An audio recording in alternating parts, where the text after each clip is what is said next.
Some things are in our control and others not.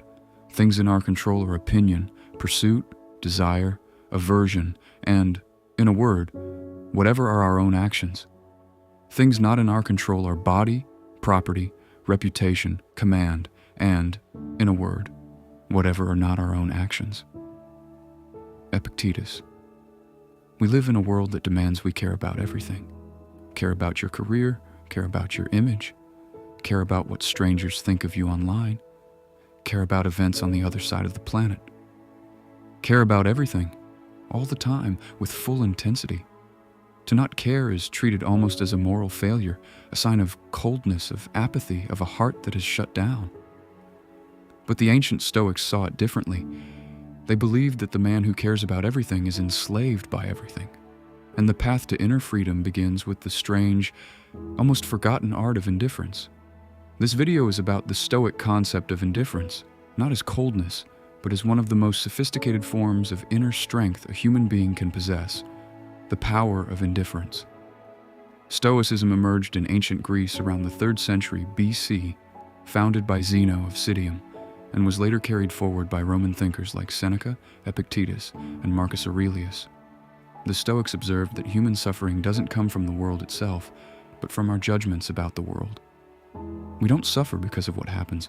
We suffer because of how deeply we attach ourselves to outcomes we cannot control. From this observation, the Stoics developed a concept called adiaphora, often translated as indifference.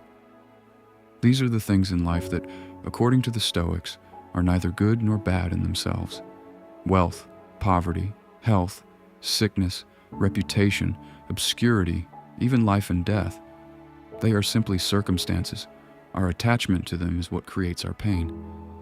But the Stoic notion of indifference is widely misunderstood. It's often confused with apathy, detachment, or emotional numbness. It is none of these things.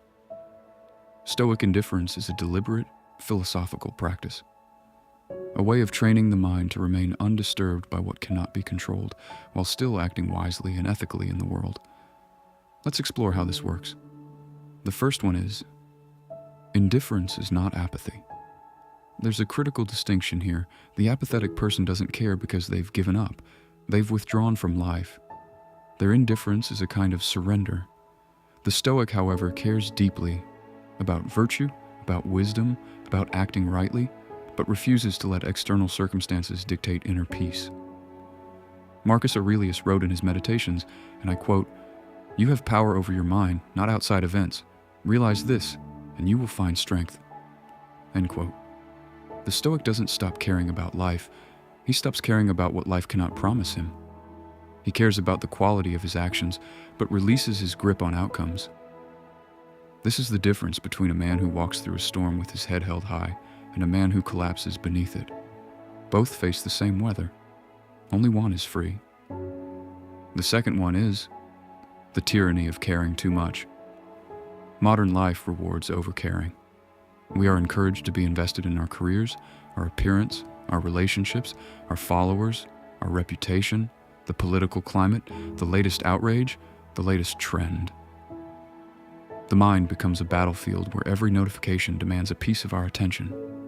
And slowly, without noticing, we begin to live for the approval of others, the validation of strangers, the avoidance of judgments we'll never even hear. Consider how much energy is spent each day on things we cannot influence. We rage at headlines we cannot rewrite. We refresh feeds, searching for validation that never lasts. We replay conversations we cannot undo. The mind, scattered in 1,000 directions, finds no rest. Epictetus saw this clearly 2,000 years ago, and I quote, "He is a man of sense who does not grieve for what he has not, but rejoices for what he has." End quote. When we care about everything, we care about nothing well. Our energy fragments, our peace evaporates. We become dependent on 1,000 small mercies from a world that owes us nothing. The Stoic doesn't withdraw from life, he simply refuses to let life own him. The third one is the freedom of choosing what matters. To practice Stoic indifference is to make a daily choice about what is worthy of your inner life. Not everything that happens to you deserves a reaction. Not every insult deserves a defense. Not every setback deserves a mourning. Not every desire deserves a chase. Seneca wrote, and I quote, "We suffer more in imagination than in reality." End quote. Most of our suffering is voluntary. We grant the world permission to torment us by attaching our well-being to things we cannot control. The moods of others, the verdicts of strangers, the unpredictability of fortune. The Stoic withdraws this permission. He says, "This no longer owns me.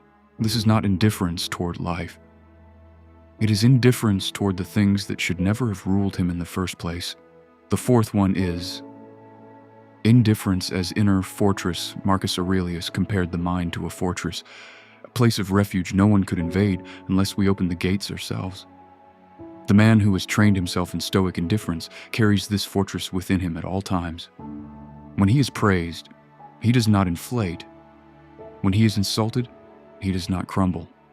When he wins, he does not become attached. When he loses, he does not despair.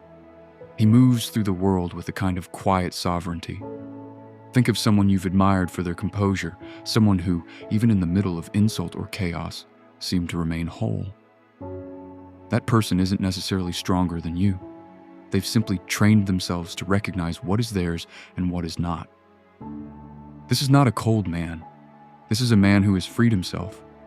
Imagine someone who no longer needs the world to behave a certain way to feel okay.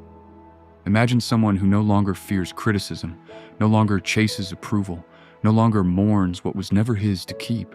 This is the Stoic ideal, and it is built on indifference, not toward life itself, but toward the chaos that surrounds it. So how do we practice this in modern life? The Stoics offered several methods. The first is the dichotomy of control. Every morning, distinguish between what you can change and what you cannot, and pour your energy only into the former. The second is negative visualization. Regularly imagine losing what you have, so that when you do lose it, you are not destroyed. The third is the view from above. Occasionally zoom out and see your life from a great height, and you'll notice how much of what disturbs you is small, distant, and temporary. And the fourth is the practice of voluntary discomfort. Deliberately experience cold, hunger, or simplicity, so that you remember how little you actually need. Indifference, in the Stoic sense, is not the death of feeling. It is the discipline of feeling rightly. It is caring deeply about your character, while caring lightly about your circumstances. It is loving the people in your life without clinging to them. It is doing your work without demanding the world's applause.